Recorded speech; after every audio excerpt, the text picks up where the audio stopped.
안녕하세요 여러분, 도케민식입니다. 베센트와 그리어는 스위스 제네바에서 중국 측과 회담을 가졌고요. 드디어 오늘 한국 시간으로 4시에 그 결과가 발표되었습니다. 그리고 놀랍게도 생각 이상으로 관세가 좀 차분해졌는데요. 미국은 중국을 상으로 원래 145%의 관세를 부과했었는데 그것이 30%로 바뀌었고요. 중국의 경우는 125%를 부과했었는데 10%로 줄어들므로써 드디어 양국을 상으로 관세율이 매우 크게 조정이 된 것입니다. 월가에서는 관세율에 있어서 성공 시나리오를 30%대로 바라본 만큼 결과가 나오자마자 나스닥, S&P 500 그리고 유가 모두 급등하는 훌륭한 모습을 보여줬는데요. 이러한 모습을 보여준 이유는 관세라는 것이 경기 침체로 이어질 수 있는 촉매제 역할을 했던 것인데 양국이 관세율을 줄임으로써 한때 65%에 달했던 경기 침체 확률이 45%까지 순식간에 줄어드는 등 경기 침체를 반영해서 하락했던 자산들이 다시 일제히 오르기 시작했던 것입니다. 유가는 경기 침체에 매우 민감한데 경기 침체의 확률이 줄어듦에 따라서 그리고 실제로 그것에 맞게 수요가 또 회복될 것이기에 최소 65달러까지는 반등할 수 있게 되었고요. 저 개인적으로는 70까지도 올라갈 수 있게 될 것이라고 보고요. 이것은 원유의 수요를 의미하는 정제 마진과 유가와의 상관관계로 함께 간다는 것을 볼 수 있는데 정제 마진은 떨어지지 않고 상승을 이어나갈 가능성이 높고요. 이미 두 개의 지표가 이렇게 벌어진 상태에서 정제 마진은 떨어지지 않고 상승을 이어나갈 가능성이 높고요. 지금 이러한 정제 마진의 모습을 경기 침체 가능성이 하락함에 따라서 유가가 따라잡으려고 올라갈 가능성이 다분해졌기 때문에 최소 65까지 올라가도 전혀 이상할 게 없어지게 된 것입니다. 경기 침체 가능성이 떨어지면서 2년 국채금리는 2.52%라는 강력한 반등을 보여주고 있고 관세율 30%라는 것은 사실 여전히 물가 상승을 의미하며 유가 상승 또한 마찬가지인 만큼 10년 국채금리와 이렇게 30년 국채금리는 마찬가지로 상승을 하고 있습니다. 유가와 국채금리만 움직이는 것은 아닙니다. 경기 침체 가능성이 줄어듦에 따라서 달러 또한 순식간에 1.43%가 올라가면서 101.8달러를 갱신하게 되었고요. 이대로라면은 그 다음 지지선인 여기 103.4달러를 다시 테스트하러 가도 이상하지 않아 보입니다. 그리고 항상 말씀드렸듯이 달러와 테슬라는 동일한 상관계에 따라 움직이는 만큼 달러가 상승함에 따라서 테슬라 또한 상승하고 있는데요. 이번에 특히나 7%라는 엄청난 상승을 보여주면서 어느새 321달러를 갱신하게 되었습니다. 그럼 이제 본격적으로 테슬라를 보도록 하겠는데요. 아직 데이터에는 본격적으로 반영이 되지 않았지만 이번에 관세율이 조정이 됨에 따라서 아마 높은 확률로 풋옵션과 콜옵션 프리미엄의 위치가 바뀔 것이라고 생각됩니다. 지금 풋옵션 프리미엄은 62%이고 콜옵션 프리미엄은 61%로 두 개가 여기 이렇게 굉장히 밀접해 있으며 올라가려고 한다는 것을 볼 수 있는데요. 옵션 앤 사이클이라는 것이 있는데 풋옵션 프리미엄이 콜옵션 프리미엄보다 더 높을 때는 이것은 풋옵션이 주도하는 시장으로 올라가면은 주가는 반대로 이렇게 하락하기 마련이고요.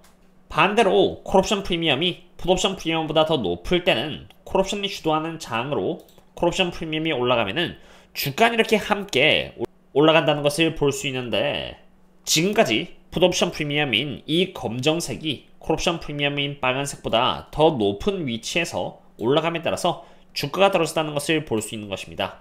그런데 최근 들어서 콜옵션의 거래량이 이렇게 굉장히 높아진 현상이 발생하면서 콜옵션 프리미엄이 풋옵션 프리미엄을 능가하여 다시 상승의 사이클을 눈앞에 두고 있는 것 같다는 것입니다. 제가 내일까지도 데이터를 지켜봐야겠지만 만약 콜옵션 프리미엄이 풋옵션 프리미엄을 뛰어넘어서 다시 여기 이러한 상승 사이클로 넘어가게 된다면 테슬라는 갬마 스퀴즈와 함께 강력한 상승을 보여줄 수 있게 됩니다. 지금 콜옵션 프리미엄은 61%로 콜옵션을 매수하는데 그렇게 많은 비용을 지불할 필요가 없는 상태입니다. 다시 말해서 여기 콜옵션 거래량이 이렇게 많이 잡힌 것처럼 콜옵션 프리미엄이 아직은 저렴하기 때문에 적어도 70%가 될 때까지는 콜옵션 거래량이 물밀듯이 들어오면서 주가 상승을 이끌어낼 수 있는 것이고요. 당연히 콜옵션 프리미엄이 너무 부담스러울 정도로 비싸졌다 싶을 때에는 제가 멤버십 분들 상으로 미리 언지를 드리겠습니다만 지금 콜옵션 프리미엄은 더 많은 콜옵션이 들어오기에 저렴한 상태인 것입니다. 그럼 이번에는 구체적으로 테슬라의 주가가 어디까지 갈 수 있는지를 가늠해 보려고 합니다. 지금 현재는 여전히 300달러의 위치에 콜옵션들이 집중되어 있는 상태인데요. 강조드렸던 것처럼 관세 문제가 이어진다면은 테슬라의 주가는 $300 언더인 280까지 떨어질 수 있고요. 관세 문제가 크게 해결된다면은 $300를 충분히 넘을 수 있다고 말씀을 드린 것처럼 테슬라는 이미 320을 넘었는데 아마 오늘로써 앞으로 테슬라가 어디까지 갈 수 있는지 세력들의 해증 포지션이 정해질 것이라고 봅니다. 그게 어디로 잡히냐에 따라서 테슬라가 할 수 있는 한계치가 결정이 날 것이고요. 그 수치는 제가 내일 오전에 저희 멤버십 분들 상으로 또 공유 드리도록 하겠습니다. 처음 들어오시는 분들이 있으실까봐 말씀드리자면은 저는 멤버십 분들 상으로 테슬라와 거시경제 그리고 원유 및 저평가 기업들을 여기 보시는 것처럼 분석드리고 있는데요.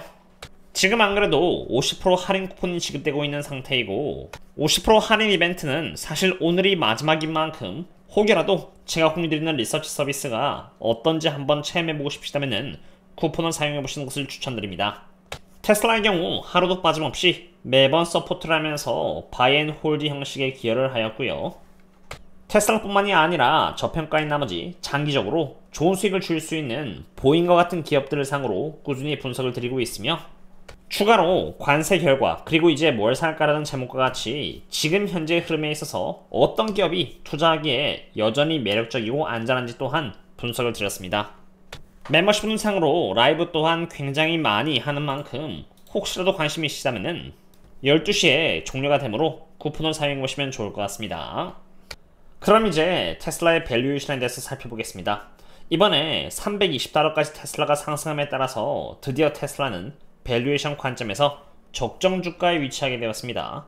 즉 지금 테슬라의 상승과 함께 어느 정도의 포모가 있다고 볼 수 있겠지만 밸류에이션 관점에서 바라본다면은 테슬라는 이제 막 저평가 영역에서 벗어난 것이라고 보시면 됩니다. 검정색이 테슬라의 주가이고요. 파란색을 기준으로는 파란색 아래는 저평가이고 파란색 위는 고평가라고 생각하시면 되는데요. 저와 같이 바이 앤 홀드를 하시는 분들께서는 파란색 아래일 때는 매수를 하되 파란색 위의 영역인 고평가일 때는 가급적이면 홀드를 하던가 혹은 매수를 하더라도 수량을 보수적으로 잡으신다면 보다 안전하게 투자를 할 수 있는 것입니다. 지금은 적정 주가이기 때문에 말 그대로 그렇게 늦지도 이르지도 않은 편인 것입니다. 관세와 함께 지금 증시가 상승하고 있는 부분은 굉장히 좋은 부분이라고 생각이 됩니다. 다만 한 가지 염두해야 되는 부분은 지금의 상승은 관세도 있지만 여기 이렇게 보시는 것처럼 implied volatility가 녹아내리면서 기계적으로 상승하는 부분 또한 함께 지금 들어가 있다는 것입니다.